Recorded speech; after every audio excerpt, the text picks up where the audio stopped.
வீட்டில் என்ன வாங்கி வச்சாலும் வெங்காயம் அதிகமாக வாங்கி வைப்போம்.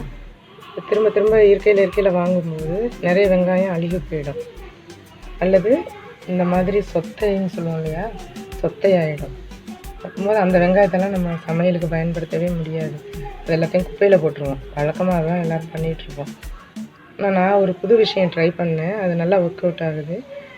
வெங்காயத்தாள் வாங்கி நம்ம வீட்டில் சமைப்போம் இல்லையா, அதுக்கு பதிலாக இந்த மாதிரி சொத்தையான வெங்காயம் இதெல்லாம் திரும்ப இது பண்ணவே முடியாது. அழுகுனதாக இருந்தாலும் பரவாயில்ல, சொத்தையாக இருந்தாலும் பரவாயில்ல, ஆனால் உள்ளே உயிர் இருக்கும். அதை எப்படி நம்ம யூஸ் பண்ணலாம் அப்படிங்கிறத பார்ப்போம். இதே மாதிரி வெங்காயம் ஒரு 50 வெங்காயம் இருக்கும் வீட்டில் குப்பையில் போடுறதுக்காக வச்சுருந்தேன்.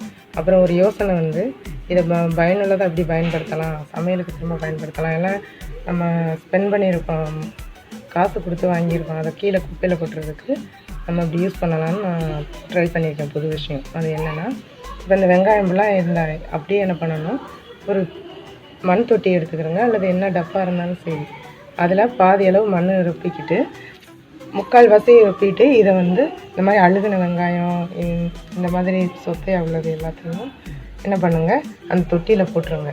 போட்ட பிறகு அது மேலே மண் லைட்டாக அள்ளி போட்டுட்டு தண்ணி தெளித்து நிழலில் வைங்க. ஒரு வாரமே இருக்கட்டும். ஒரு வாரத்துக்கு அப்புறம் லைட்டாக அந்த மாதிரி குறுமுண்டி வரும். அப்புறம் லைட்டாக தண்ணி தெளிச்சிட்டே வாங்க. இந்த மாதிரி தொட்டியில் எதுவுமே ஒரு நல்ல வெங்காயமே கிடையாது. இந்த முளைச்சிருக்குது எல்லாமே அழுகுனதும் சுத்தையானதும் தான். இவ்வளோக்கும் வெயிட்லெஸ்ஸாக இருந்தது, வெங்காயமே இல்லை அப்படின்னு நினச்சிட்டு நான் உரத்துக்காக தான் பதிச்சு வச்சேன். ஆனால் இவ்வளோ வெங்காயத்தை முளைச்சிருக்கு பாருங்கள், எவ்வளோ லென்த்துன்னு பாருங்கள். வெங்காயம் விதை போட்டு வளர்ந்துருக்க மாதிரியே இருக்கு இல்லையா. ஸோ இதை என்ன பண்ணலாம் அப்படின்னா, இதை சூப்பு, நம்ம வெஜிடபிள் சூப் சொன்னால் அதில் கட் பண்ணி போடலாம். உங்களுக்கே தெரியும் வெங்காயத்தால் என்னெல்லாம் பண்ணலாம்னு சொல்லிட்டு. அல்லது பிள்ளைங்களுக்கு முட்டை பொரிக்கும் போது இந்த வெங்காயத்தால் சின்ன சின்னதாக கட் பண்ணி ஃபைனலாக கிண்டி இறக்கலாம். ரொம்ப நல்லது உடம்புக்கு. சின்ன வெங்காயமே உடம்புக்கு நல்லது. அதோட வெங்காயத்தாள் அதை விட அதிகமான சத்து உள்ளது. இன்னும் இந்த பக்கம் பாருங்கள், எவ்வளோ பெருசாக இருக்குது, எவ்வளோ நெருக்க வந்திருக்குது. எதுவுமே ஒரு நல்ல வெங்காயமே கிடையாது, எல்லாமே அழுகுனதும் சொத்தையானது தான். இதை குப்பையில் போட்டிருந்தா எவ்வளோ பயன் நம்மளுக்கு கிடச்சிருக்காது. ஓகே, நீங்களும் ட்ரை பண்ணி பாருங்கள், பயனுள்ளதாக மாற்றுங்க.